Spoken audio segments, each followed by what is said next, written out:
최만식, 처자, 1.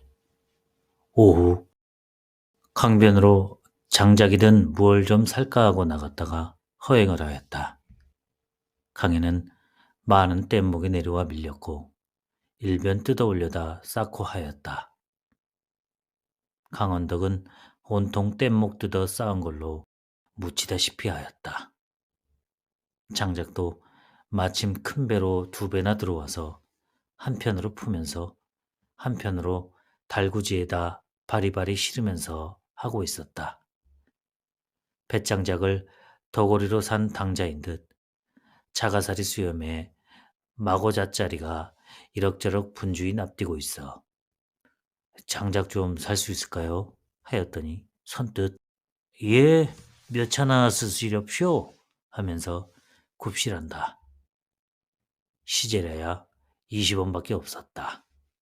그중 10원은 가용을 써야 하고 10원으로 장작이면 한 50관, 솔가지 같으면 한 30단 살 요량이었는데 더럭 몇 차냔 소리에 그만 오가리 들어 50관 말은 차마 못 내고 한 100관만 하기를 그나마도 무서무서히 하였다. 100관입쇼?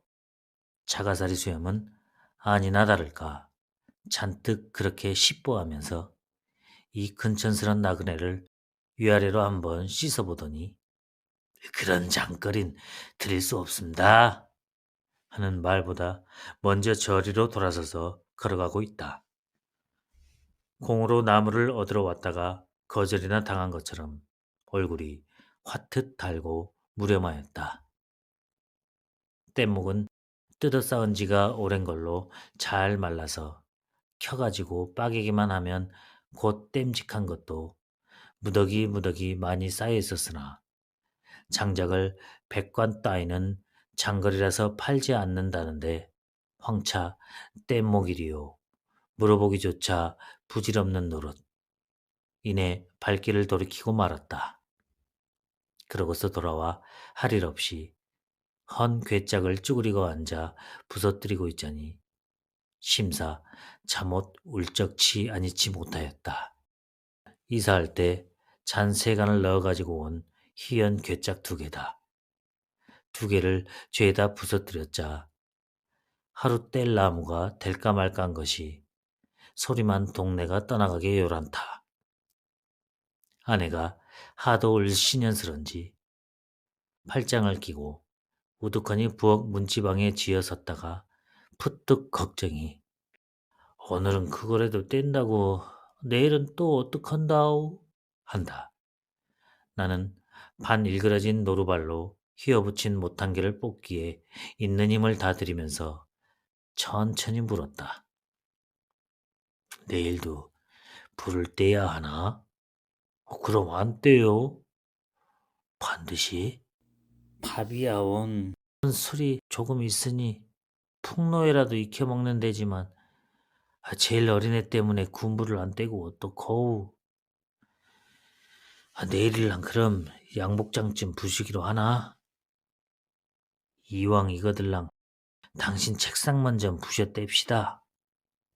책상은 하얗거나 수입의 도구니깐 맨 마지막으로 밀어야 아니하오. 남의 앞에 나가서는 심지어 강변의 장작장수한테까지도 걸핏만 하여도 주눅이 들어 억지는 고사요. 필요 혹은 떳떳한 의사의 표시나 자아와 사리의 주장을 변변히 하지 못하곤 하는 천하의 소심옹졸한 주변이었으나 다만 집에서 아내에게만은 썩 조리 있고 침착하고 능청스럽고 한 달변가일 수가 있었다. 세상에 무섭지 않은 사람, 억지와 계변을 받아주는 사람, 이를테면 만만한 사람이라곤 오직 그 사람밖에 없었다. 옛날 남산골 어떤 선비 양반 하나 그랬더라오. 아내가 하는 말이었다. 하도 살기가 구차해 집 기둥을 다 깎아 군부를 떼대든가 온 밥을 해먹었대든가 우리도 아마 그 짝이 날려나 보. 우리가 그보다는 아직 좀 나은 편이지. 낫긴 뭐가 나오? 남고 살 돈이 10원 내지 20원은 당장 있으니까 정 다급하면 10원짜리 지전으로 불을 떼더라도 그 양반은 기둥이나마 깎아댈 집이나 있었다오. 우린 남의 셋집 아니에요? 남의 집을 기둥을 막 깎았대요. 무릇 존재한 것의 가치에 변화란 이래지 무상한 법이야. 나는 괴짝가를 선두른 생철띠를 잡아떼느라고 지질이 승강을 하고 있었다.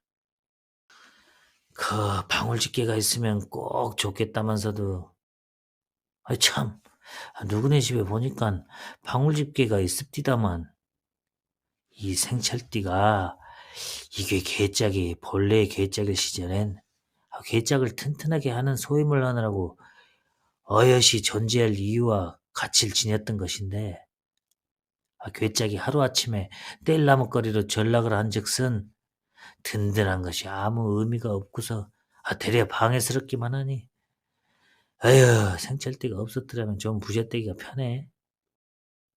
이야 그러니까 괴짝을 부셔 뗄나무 하기가 불찰 아니오. 운명인저 에휴, 방울집게 좀 빌려다 드리오. 대저 재능이나 혹은 기술에 사람과의 관계 역시 절실히 이와 방사한 바 있음인저.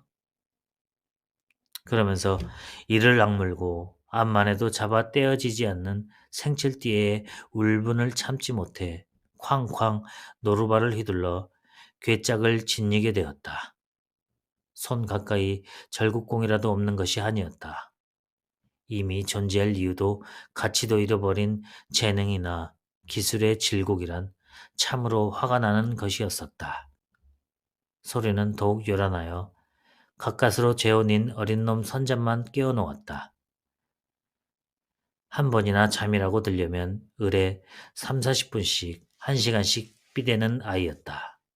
아직 생후 8개월이라 매일 너댓 차례씩은 잠을 자야 하면서도 그 한 번인들 젖꼭지를 문 채 또는 다독거리는 대로 순이 잠이 드는 적을 본 일이 없었다. 그런 아이를 가뜩이 선잠을 깨워 놓았으니 아내의 칭혼이 조련할 리 없었다. 들어가면서 한바탕 사설이 있었으면 물론 층으로는 놈을 안고 마루로 나와 서성거리면서는 잠들고 깨고 하는 것까지 너의 아버지만 닮을 건 무엇이 있느냐고 신경이 벌써부터 이렇게 예민하다간 자라서 직업도 너의 아버지를 딸지 않겠느냐고 부디 그러지 말라고 우리 양이는 소설 쓰면 엄마 착한 아들 아니니라고 늘 하는 소리를 자작노래 삼아 또 내고 있다. 이유는 서로 다르나 자식으로 하여금 문학을 시키지 말고 싶은 생각은 나 역시 아내와 일반이었다. 이 즈음 더욱이 소설을 쓰기란 마치 모래바탕을 걷기같이 타박타박 핵심만 쓰이고 흥이라곤 꼬투리도 나지를 않았다. 그러는 것을 쓴 약 먹듯이 찡그리고 앉아 며칠씩 승강을 하여가며 가까스로 한 편 겨우 맞춰가지고 읽어보느라면 흡사 그 걷던 모래바탕에 모래를 한 줌 쥐어넣고 씹기같이 맛도 향기도 운치도 다 없고 입맛만 고약스런 것이곤 하였다. 그러하건만 당장 미어맥거리를 위하여 억지로 아직껏 쓰고 있기는 하던 것이나 요새 같아서는 참으로 소설을 쓴다는 것이 큰 형벌을 치르기였다. 자연 자식을 이끌어 그런 고생길로 들게 하고 싶은 생각이 나지 않을 수밖에 없는 것이었다. 그러나 그도 돌려 생각하면 어리석은 생각이었다. 부모로서 자식의 전문을 절대로는 결정하는 것이 아닐 뿐더러 또 새로운 제너레이션도 나처럼 고생스러운 문학을 하란 법은 없는 것이었다. 괴짝 부수는 소리에 지나다간지 죄술 할머니라는 동네집 노인이 끼웃하면서 이 집은 세간살이 고만하나 보다 하고 들어선다. 어서 옵시오. 세상 기치 하나 죄 두드려 부시고 말랍니다. 그랬소. 몸으로 돌봐. 좀 참으슈. 나무를 살 수가 있어야죠. 돈을 가지고도. 푸달지게 가진 돈 소리는 끈하면서 아내가 말을 거드는 것이다. 강변에 장작이 2배나 들어와서 모두 실어 나르고 하면서도 글쎄 몇 참 팔아도 100감만 팔래니까 적다고 아니 판대는군요. 그래 나무를 못 사 악간 괴짝을 부시구랴. 불은 떼야 하고 어떡합니까? 언 그러거들랑 하순대로 우선 톱질가네가 죽대기라도 사다 떼겠지.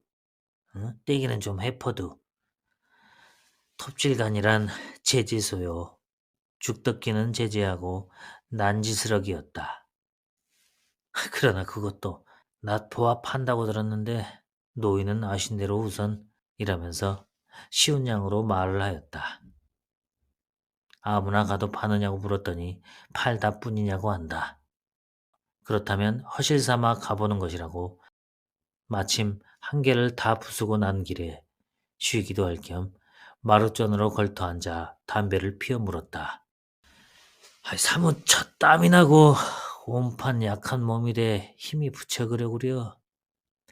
노인은 그러다가 또 손가락 쳐맨 것을 보고 더욱 손을 다 다치고 서투른 솜씨일수록 일은 더 저지른다고 아니옵니까?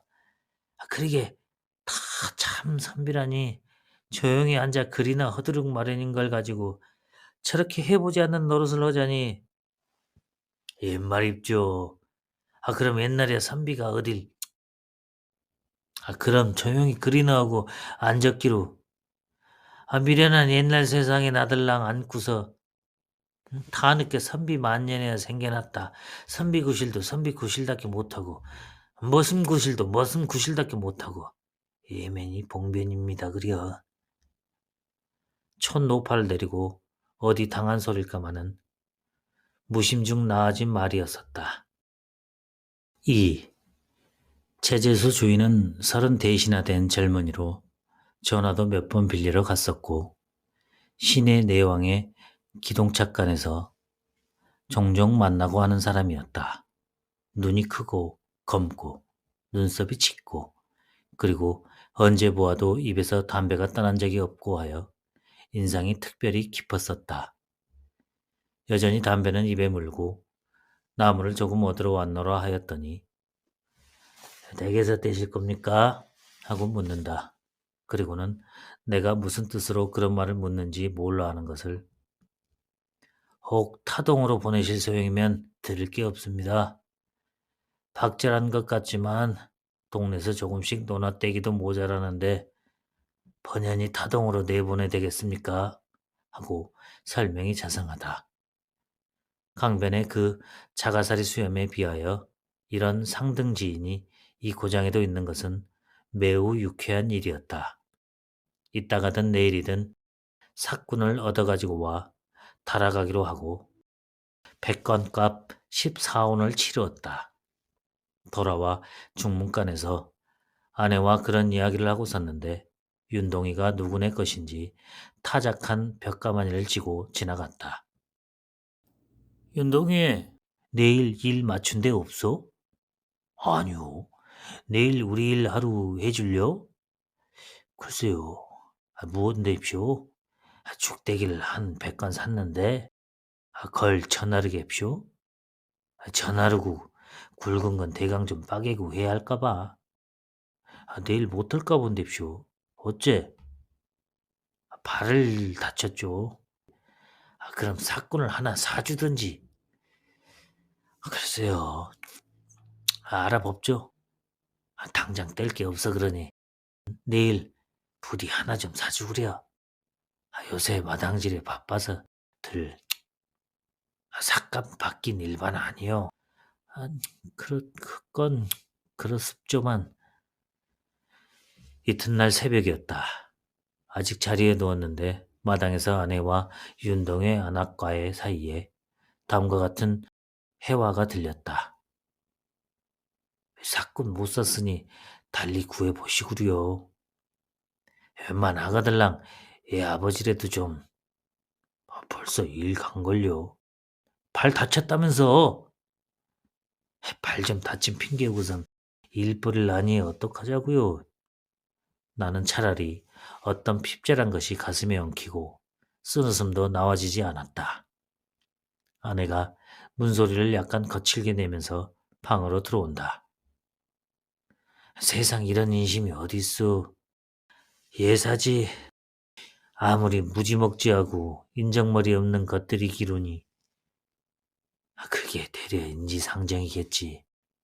도적의 인심이지 상정이에요. 이웃 간에 그래 당장 나무가 없어 불을 못 댄다는 소리를 듣고도 발 다쳐 일 못합네 하더니 기껏 딴 덴 일을 가면서 그래야 옳아요.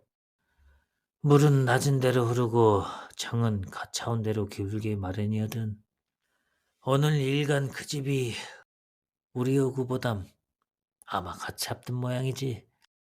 다 같은 삭받고 일 하루 해주게 멀고 가짜꼴 어찌 가리우. 경어로 해도 우리가 먼저물 말을 했으니까 우릴 먼저 해주어야죠.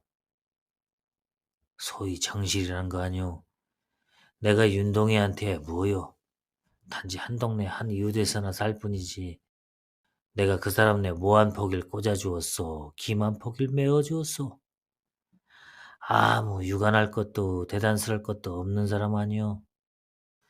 온 글을 내서야 나는 명색이 소설가, 그 사람은 시체 노무자.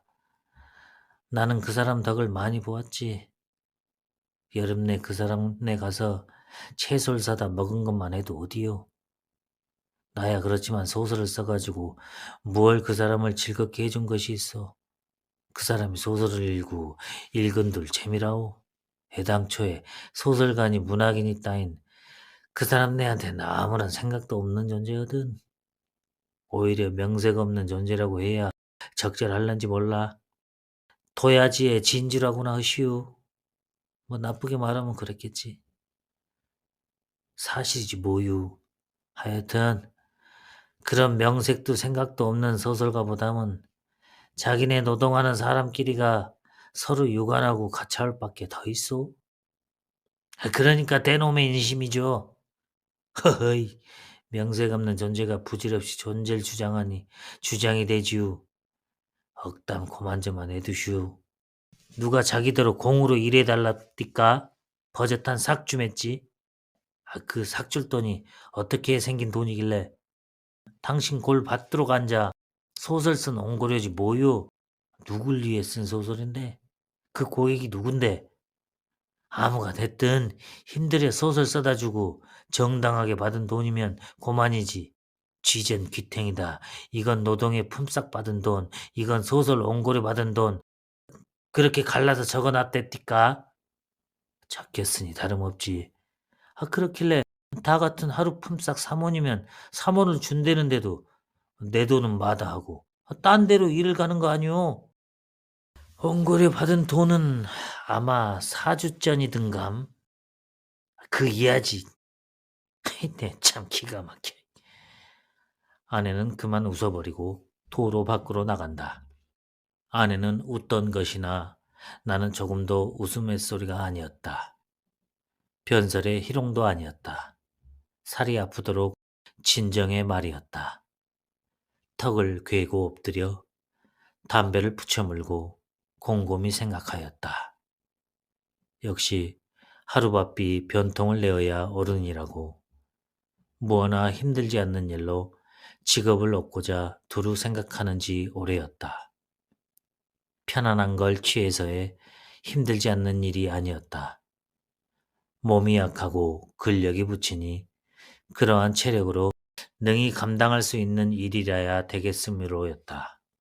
가장 회사 방면의 사무원이 좋기는 좋았다. 그러나 무엇보다도 글씨가 형편없이 악필이 되어서 어떤 의미로는 제일 적당치 못한 것이 나에게는 사무원이랄 수도 있었다. 또 기질로 하더라도 심히 불규칙성이요 루즈하여 매일매일 일정한 시간 동안 일정한 장소에 나아가 똑같은 문서 처리 등속의 일을 기계적으로 되풀이하는 사무보기에 제법 견딜만한 제목도 막상 아니었다.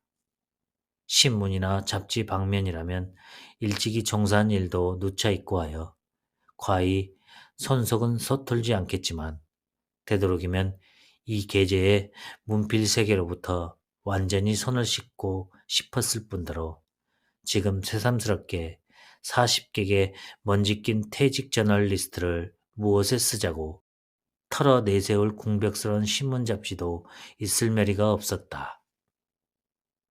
장사는 화중지병이었다. 노동은 근력이 붙이고 또 배운 적이 없어 할 줄도 몰랐다. 공장 노동이라면 모르되 꿍꿍 땅 파고 지게질하고 하기야 배우지 않더라도 아무나 하면 될 것 같이 생각들을 하지만 노상 그런 것이 아니다. 나는 태생이 농촌이라 잘 알고 있거니와 어려서부터 노동으로 잔뼈가 굵고 살이 굳어진 사람이 아니고는 안 되는 것이다. 가령 노동에 감내할 만한 체력이 있는 사람이라도 잠시 한때 노동자의 하는 일을 흉내는 낼 수는 있을지언정 직업적으로 오래도록 계속하여 하지는 못하는 법이다. 그렇거늘 황차 실체중이 30건이 될까 말까 하고 뿔갱이 한 개를 둘러매면 연장 무게만으로 힘이 다 차지는 판판 약질이리요. 지나간 여름인데 이런 일도 있었다. 소위 외국반에서 강제로 마초를 하게 되어 나도 낫 한 가락을 빌려가지고 여럿을 따라 뒷맥간으로 올라갔다. 반장은 웃으면서 차라리 삭군을 하나 사서 대라고 하였으나 살 삭군도 만만치 않거니와 풀 한 너관쯤이야 못 뺄까 보냐고 선뜻 따라 나섰던 것이다. 그러나 정작 가서 하자고 든즉은 마음과는 딴판이었다. 남들은 담배까지 붙여물고 한담 잡담하여 가면서 힘 하나 안 들이고 슬쩍슬쩍 하는 낯질이건만 순식간에 큰 한 동씩 필요한 분량을 해서 묶어서 척척 둘러매고 나서는데 그럴 동안 나는 남이 한 열에 한 간이나 하였을까. 그러고도 낫에 한 곳, 억새에 두 곳, 도합 세 곳이나 손가락을 베어 철철 피가 흐리고 진실로 나에게는 너관의 마초를 장만하기란 너관짜리 소설을 한 편 쓰기보다도 더 영약 불급이로다고 홀로 한숨 지어 맞이 아니하였었다. 게다가 우황 토지라고는 송곳 꽂을 자리도 없는 사람이 농사라니 애당초에 생각조차 부질없는 말이었다. 농사도 노동도 장사나 사무원도 그리하여 모두가 나에게는 능력과 자격이 붙이는 것이었다. 부득이 그 위에 달리 소위 힘들지 않는 일로 라면서 무어나 마차온 직업거리를 여색이지 아니치 못하던 것이나 사, 농, 공, 상 다 젖혀놓고서 좀처럼 하염직한 것이 있을 까닭이 없었다. 자연 100번 1000번 궁리를 하였자 묘화는 나서지 않고 결국은 배운 재주가 그뿐이니 속절없이 소설이나 써먹고 만화보다 싶으면서 무연히 앉아 탄식할 따름이었다. 3. 초반 후 일할 채비를 차리고 앉았는데 아내가 어린 놈을 안고 건너온다. 쓰다가 밀쳐둔 채 두 번이나 그동안 기일을 어겼고 마지막 내일 아침으로 단단히 약조한 XX사의 원고였다. 오늘 하루 잘 매달려 한 20매 더 써보태서 끝을 맞춰가지고 내일 아침 일찌감치 들어갈까 한 것이 또 방해가 붙는 모양이었다. 잡지사의 사정을 보아서 보다도 원고를 가져다주고 그 자리에서 고려 선화를 받아와야만 내일 모레 금음날 집세도 물고 초하룻날 배급쌀도 사고 하겠기에 실상은 내가 더 급한 판이었다.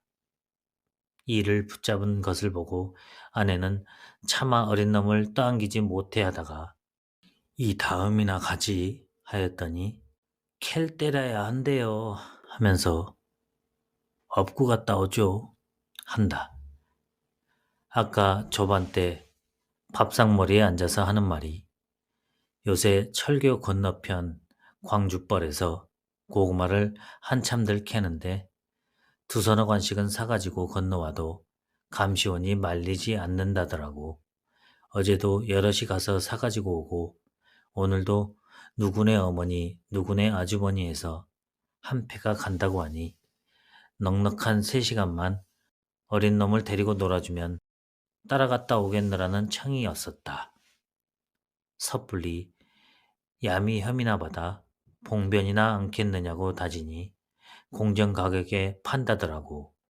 고구마가 저지 알아보게 잘난 것은 그동안 몇 차례 광우리 장수한테 찐 걸 사먹어보고 징험을 하였을 뿐 아니라 모자라기 쉬운 배급살에 약간의 보탬도 될 터이요 하여 구태여 막을 의사는 없었다. 그러나 막상 이 찬 일기에 어린 놈을 업고 가야 한다는 데는 동의를 할 수가 없었다. 아이를 노상 온실의 꽃처럼 소극적으로 가꾸는 바는 아니었다. 옷 같은 것도 다른 집 아이에다 대면 10개 입히는 편이요. 일광과 대기를 많이 세워주어 저항력을 기르도록 하고 있었다. 그러나 변으로 기온이 한꺼번에 떨어져가지고 벼랑간에 겨울 날씨를 나는 이 추위에 여러 시간을 강벌로 나가 돌아다니기에는 피부나 기관이 아직 연하였다. 40에 처음 비로소 자식이라고 생긴 것이었다. 감기쯤 앓으면 어떠냐고 마음 한구석이라도 매양 범염커나 할 수는 없는 애물이었다. 어린 놈은 와서 안기겠다고 팔을 벌리고 부수대면서 그 알량한 냈다 소리를 질러 쌓는다. 그럴 적마다 새하얀 아랫니 2개가 해끄둑고 한다. 유아에 처음으로 뾰족이 2개 나온 아랫니처럼 새로이 귀염스러운 것도 드물 것이다. 저 이빨 미워 어떡해. 일할 생각은 벌써 심리나 달아나고 웃음이 어느덧 빙그레 교였다. 늘 웃는다. 꼬물꼬물 노는 양을 보고 있느라면 저절로 미소가 난다. 무어나 재롱을 부리면 무심코 허허 웃는다. 집안에서 별로이 웃을 일이 없던 사람이 어린 놈 하나가 생겨나면서 웃음이 생겼었다. 웃음이 인생의 으뜸가는 낙일진된 웃음 없던 나에게 웃음이 생겼으니 정녕 복의 탄생이라 할 것이다. 큰 걱정과 부담의 탄생인 것이야 더 말에 무사말이오마는. 지금까지 최만식의 처자였습니다.